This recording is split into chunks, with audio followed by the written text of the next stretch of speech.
ये कहानी है देवगढ़ नाम के एक छोटे से गांव की, जहां सूरज ढलते ही दरवाजे बंद हो जाते थे और रात होते ही लोग सांस तक दबा लेते थे, क्योंकि वहां पिशाच का आतंक था।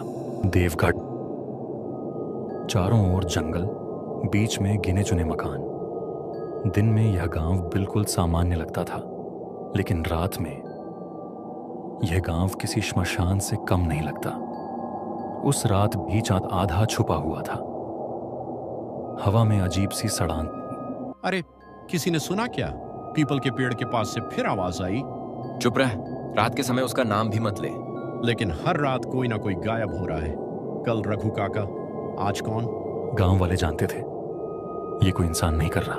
उसी दिन गांव में एक अजनबी आया। नाम था आदित्य। शहर से आया, पढ़ा लिखा और इन अंधविश्वासों पर हंसने वाला। पिशाच? अरे भैया, ये सब डर फैलाने की बातें हैं। बेटा, अगर जान प्यारी है तो सूरज ढलते ही घर से बाहर मत निकलना। आदित्य मुस्कुराते हुए। डर से ज्यादा जिज्ञासा है मुझे।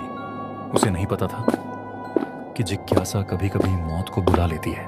रात के ठीक 12 बजे हवा अचानक रुक गई। कुत्ते रोने लगे। आदित्य अपने कमरे की खिड़की से बाहर झांक रहा था।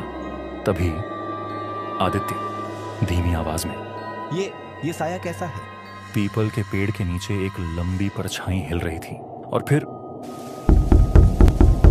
दरवाजे पर नाखून घिसटने की आवाज। आदित्य घबराकर, कौन है? कोई जवाब नहीं, बस एक ठंडी हंसी। वो हंसी इंसानी नहीं थी। सुबह होते ही गांव में हड़कंप मच गया। मोहन, आज फिर शिवू नहीं मिला। आदित्य,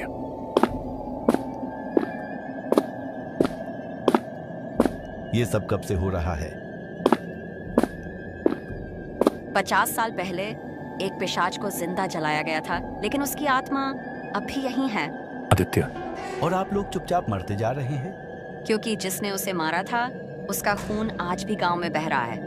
आदित्य समझ गया, ये बदला है। आदित्य ने पुराने रिकॉर्ड खंगाले। एक नाम बार बार सामने आया, ठाकुर वीरेंद्र सिंह। गांव का सबसे बड़ा घर और सबसे बंद दरवाजे। अगर पिशाच बदला ले रहा है तो शुरुआत यहीं से होगी।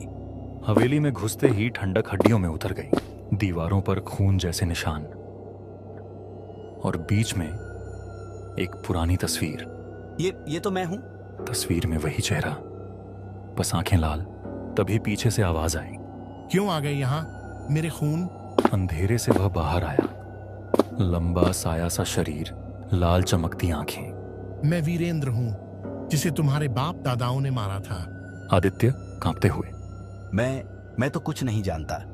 खून जानता है और वही बुलाता है। हवेली की दीवारें हिलने लगीं।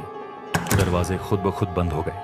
हर पूर्णिमा को मैं एक खून लूंगा। तो मुझे क्यों छोड़ा? क्योंकि तू ही अंत है या मेरी मुक्ति। गांव वाले इकट्ठा हुए, हाथों में मशालें। सरपंच, अगर आज इसे नहीं रोका तो अगला नंबर हमारा होगा।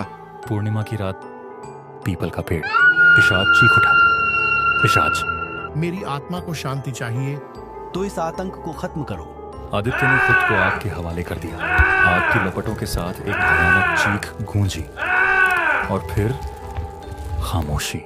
आज देवगढ़ शांत है, लेकिन लोग कहते हैं कभी कभी पूर्णिमा की रात पीपल के पेड़ के नीचे एक साया खड़ा दिखाई देता है, जो फुसफुसाता है।